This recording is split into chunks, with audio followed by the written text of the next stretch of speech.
ময়লার ভাগার ক্যাম্পাস এখন ঝকঝকে তকতকে। কেউ কেউ তো বলছেন এ যেন সিঙ্গাপুর। ঢাবির মেট্রো স্টেশন এলাকা, যেখানে আগে ছিল রিকশার ভিড়, ফাস্টফুডের দোকানের ধোঁয়া আর অসংখ্য হকারের দখল, সেখানে আজ পাওয়া যাচ্ছে স্বস্তির নিঃশ্বাস।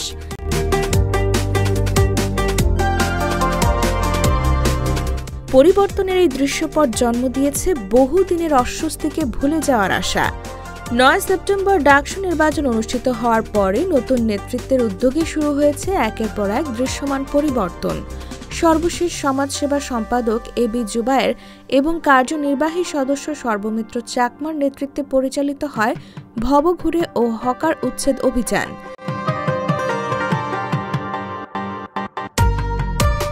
তাদের সক্রিয় তদারকি এবং সবার সহযোগিতায় মেট্রো স্টেশন এলাকার চিত্র বদলে গেছে সম্পূর্ণ। আগে যেখানে শিক্ষার্থীদের চলাচল ছিল কষ্টসাধ্য, প্রতিদিনের সময় নষ্ট হতো যানজটে, এখন সেখানে সুসংগঠিতভাবে পথ চলা আর পরিচ্ছন্নতার অনুভূতি। শিক্ষার্থীরাও বলছেন এ যেন নতুন এক অভিজ্ঞতা। হাঁটতে আর ভিড় ঠেলে এগোতে হয় না।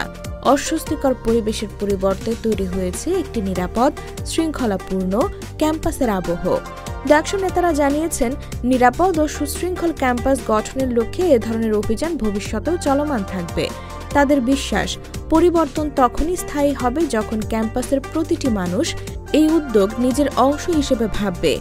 একটি ক্যাম্পাস নিরাপদ হবে, ফিমেল স্টুডেন্টরা নিরাপদে তাদের হলে ফিরতে পারবে, বাসায় ফিরতে পারবে, যেখানে আপনার কোনো একভাবে নিউ মার্কেটের মতো আপনার যুদ্ধ করে ক্লাসে আসতে হবে না, মেট্রো রেল থেকে, মেট্রো স্টেশন থেকে নিচে নেমে হ্যারাসমেন্টের শিকার হবে না। এরকম একটা ক্যাম্পাসই তো চেয়েছিলাম আমরা সবাই। তো ডাকসু ইলেকশন চলে আসলো। কম বেশি সকল প্যানেলের যারা ছিলেন সবার কিন্তু একটাই দাবি ছিল এবং একটাই কথা ছিল যে পুরো ক্যাম্পাসটাকে তারা নিরাপদ হবে, সুন্দর হবে, এইভাবে তারা সাজাতে চান। পরিচ্ছন্ন ঢাবি সবারই স্বপ্ন, আর সেই স্বপ্ন পূরণের পথে এগিয়ে এসেছে নবনির্বাচিত ডাকসু নেতাদের হাতে তৈরি এই নতুন সূচনা। পরিবর্তনের এই ধারাবাহিকতা যদি বজায় থাকে, তবে ঢাবি একদিন সত্যিই সবার অনুপ্রেরণার মডেল হয়ে উঠবে, যেখানে শিক্ষা, শৃঙ্খলা আর সৌন্দর্য পাশাপাশি পথ চলে।